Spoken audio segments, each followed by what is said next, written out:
राधे राधे। जय श्री कृष्ण। आज आप सुनिए कार्तिक मास का अध्याय 6। जिसके सुनने से सब पाप नाश हो जाएं, कार्तिक महात्म का लिखूं छठा अध्याय। नारद जी बोले, जब 2 घड़ी रात बाकी रहे तब तुलसी की मृत्तिका वस्त्र और कलश लेकर जलाशय पर जाएं। कार्तिक में जहाँ कहीं भी प्रत्येक जलाशय के जल में स्नान करना चाहिए। गर्म जल की अपेक्षा ठंडे जल में स्नान करने से 10 गुना पुण्य में होता है। उससे 100 गुना पुण्य बाहरी कुएं में के जल में स्नान करने से होता है। उससे अधिक पुण्य वावड़ी में और उससे भी अधिक पुण्य पोखर में स्नान करने से होता है। उससे 10 गुना झरनों में और उससे भी अधिक पुण्य कार्तिक में नदी स्नान करने से होता है।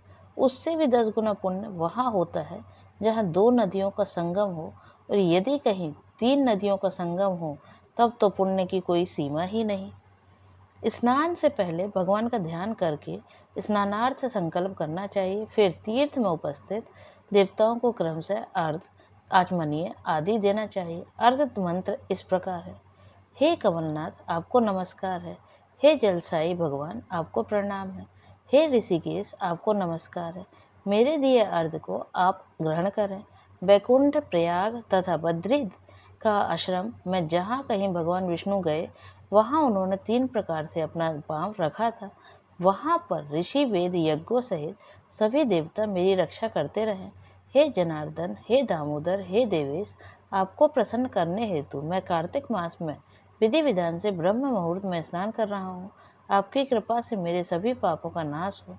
हे प्रभु, कार्तिक मास में व्रत तथा विधि पूर्वक स्नान करने वाला मैं अर्घ देता हूँ।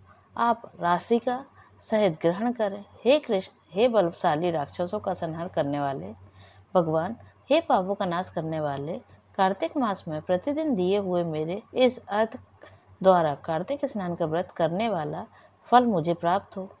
तत्पश्चात विष्णु, शिव तथा सूर्य का ध्यान करके जल में प्रवेश कर नाभि के बराबर जल में खड़े होकर विधि पूर्वक स्नान करना चाहिए। गृहस्थी को तिल और आंवले का चूर्ण लगाकर और तथा विधवा स्त्री व यति को तुलसी की जड़ की मिट्टी लगाकर स्नान करना चाहिए। सप्तमी, अमावस्या, नवमी, त्रयोदशी, द्वितीय, दशमी आदि तिथियों को आंवला तथा तिल में स्नान करना वर्जित है। स्नान करते हुए निम्न शब्दों का उच्चारण करना चाहिए।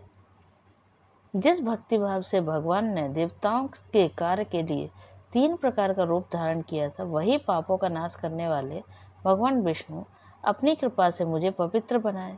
जो मनुष्य भगवान विष्णु की आज्ञा से कार्तिक व्रत करता है उसकी इंद्रादि देवता रक्षा करते हैं, इसलिए वह आपको पवित्र करें।